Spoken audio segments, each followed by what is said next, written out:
Greetings, welcome to Facts About Everything. I am your host, James Egan. Today we're going to look at my favourite movie of 2017 and my favourite horror movie of all time.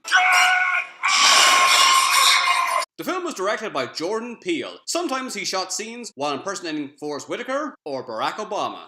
Moving forward, we need to be more vigilant with what we trust from the internet. I thought to myself, I want to see that. So I typed it in, and I didn't realize, not only is he amazing in impressions, he was actually in epic rap battles of history as Martin Luther King and Muhammad Ali. And that is the first fact about... Get out. Get out. I mean it. Let's dive in.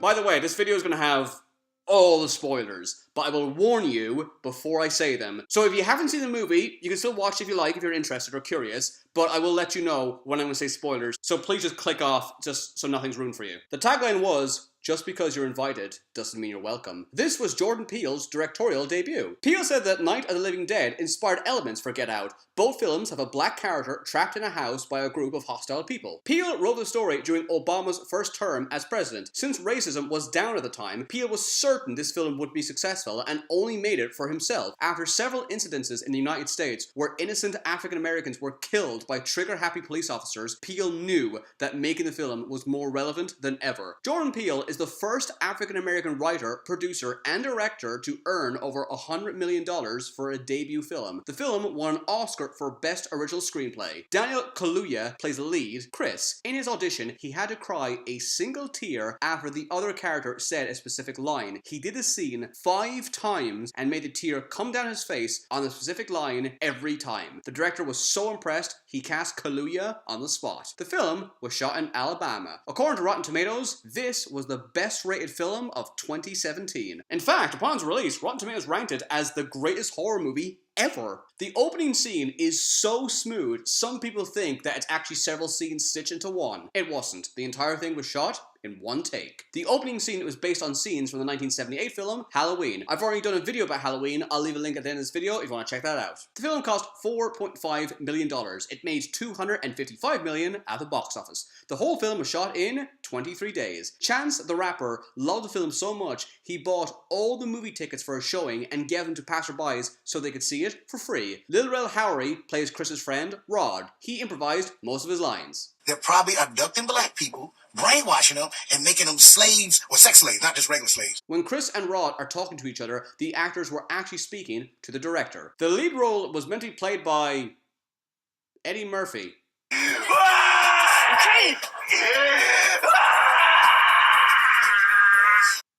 Nope. The film's poster is based on the poster for the 1995 film La Haine, which also deals with racism. The Japanese man at the party is not an actor. He is a karate master. He was cast simply because the director needed an elderly Japanese man for the scene and had trouble finding one. The director said the scenes in Silence of the Lambs between Hannibal and Clarice inspired the hypnosis scenes in this film. There is a scene where Walter sprints directly at Chris. This popularized an online challenge of people performing the same action. It is called the Get Out Challenge. Actors kept performing the Get Out Challenge to Kaluuya while he was filming Black Panther. The sound that the deer makes when it is hit by a car was made by the director. A deer skeleton appears in the trailer, but not in the film. A voice on the television can be heard saying, "A mind is a terrible thing to waste." This is said by the director. The studio tried to get the film Oscar nominated 8 months before it was released. The director cited Rosemary's Baby and Stepford Wives as inspirations for the film. The film stars Lakeith Stanfield and Stephen Root in pivotal roles. Both actors work in the 2014 film Selma. Stephen Root plays the blind character Jim. He played a blind character before in Oh Brother, Where Art Thou? When Chris is hypnotized, he falls into the sunken place. No matter how much he screams, Chris cannot be heard. This concept is based on how minorities plead for equality but are regularly ignored. The film was nominated for a Golden Globe for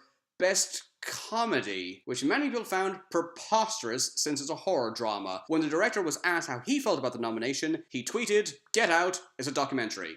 That sounds like it's a joke, but it isn't, and you know what he means if you've seen the film. At the time, it was the most successful horror film of the year. It was also the highest grossing debut film based on an original screenplay. Jordan Peele is the 23rd director to be Oscar nominated for a directorial debut. He is also the 5th African American to be nominated for a Best Director Oscar. The film is taught in college courses to understand racial themes and symbolism. Jordan Peele came up with the idea from Eddie Murphy's Get Out sketch in his stand-up show, Delirious. In this sketch, Murphy jokes that white people never seem to leave a haunted house. This idea made Peele craft a story where a person is clearly not welcome in a house, but he has to stay. The film stayed in the US box office top 10 for 2 months, which is remarkable for a directorial debut and for a film not based on a franchise. Dean's disdain for bucks is a reference to how black people were referred to as black bucks if they didn't obey white people. This was one of the only horror films in history to be nominated for a Best Picture Oscar. Okay guys, here are the spoilers. Usually when I have a spoiler section, there's only like 3 or 4 facts to the ending.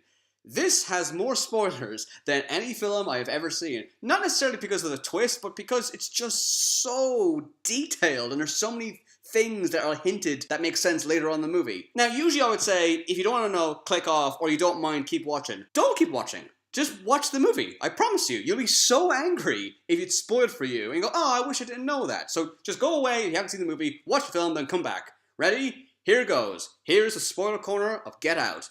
In the beginning, Chris is devastated when he hits a deer because it reminds him of when his mother was killed by a car. His girlfriend, Rose, then tells him to hurry up because they need to go. This is to show that Chris is empathetic, but Rose isn't. When the cops ask for Chris's identification, Rose goes berserk because Chris wasn't driving. At first, it seems that Rose is defending her boyfriend. In reality, she doesn't want Chris to get a ticket because she's trying to avoid a paper trail when he eventually goes missing. The auction is styled on a slave auction. Rose's mother, Missy, seems to hate how Chris smokes because it endangers her daughter's health. In reality, she needs Chris's body to be as healthy as possible so it'll be more desirable when it's auctioned off. Every black person that Chris interacts with at the Armitage estate wears a hat or wig to hide the scars on their head. Walter is Dean's father. Dean explains that his father never got over the fact that he was beaten in the Olympics by Jesse Owens. Walter runs every night to improve his time. Just before he's about to kill Chris, Walter was supposed to say, "I finally beat you, Jesse," but the director thought this line was too over the top. Rose dies alone on a road,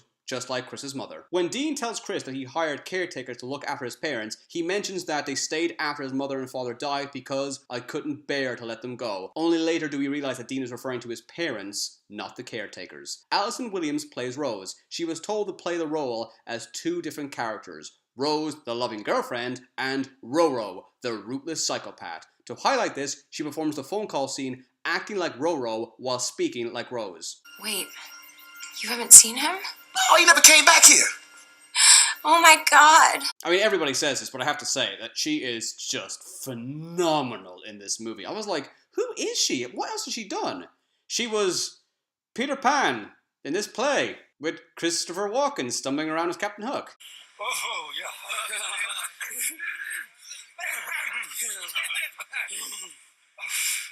She went from that to this. That's quite a step up. Well done, Alison. Rose eats Fruit Loops by separating the milk with the cereal to highlight she doesn't mix white with other colors. Missy's hypnotic weapon is a silver spoon, which symbolizes privilege. When Walter is introduced, Rose seems to call him the groundskeeper. She actually says the grandskeeper. She nearly let it slip that Walter is a grandfather, but Chris doesn't notice. Dean tells Chris that he hates deer. He is stabbed to death by a mounted deer's head. When Dean shows the kitchen to Chris, he says that it was his mother's favorite room and we like to keep a piece of her in the house. As he says this, Chris sees the maid, Georgina. Later, Rose refers to Georgina as Grandma. Chris tells Georgina that he didn't mean to snitch on her when she disconnected his charged phone. When Georgina says she doesn't know what this word means, Chris says he didn't mean to rat her out, but she's unfamiliar with this term. Since Georgina is Rose's grandmother, she wouldn't be familiar with modern slang. When Chris mentions that he does judo, Jeremy states that jujitsu is better because it helps you be 3 steps ahead of your opponent. When Chris tries to leave the house, Jeremy keeps kicking the door shut. Chris outsmarts Jeremy on the 3rd attempt by stabbing Jeremy in the leg when Chris anticipates him shutting the door again. Chris saves himself while he's tied to a chair by stuffing his ears with cotton when he is supposed to hear the silver spoon trigger. The director has pointed out the irony that a black man's life was saved because of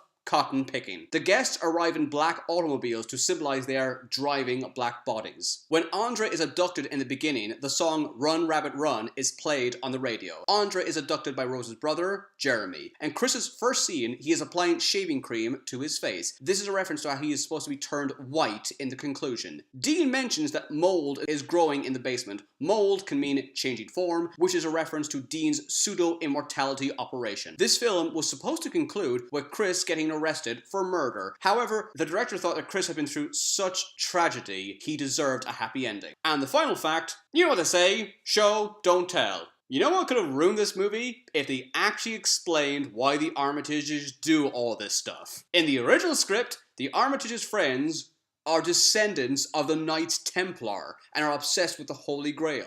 The Grail is said to extend a person's life, much like how Dean does with his operations. Okay, the operations are already a little bit far-fetched. Don't need to go into that territory. Thanks for watching. Don't forget to subscribe. Please let me know if there's any other horror films you want me to talk about, and I'll upload a video as soon as possible. To learn more facts, check out my books on Amazon. They're available on paperback and Kindle. Thanks for watching. See you again.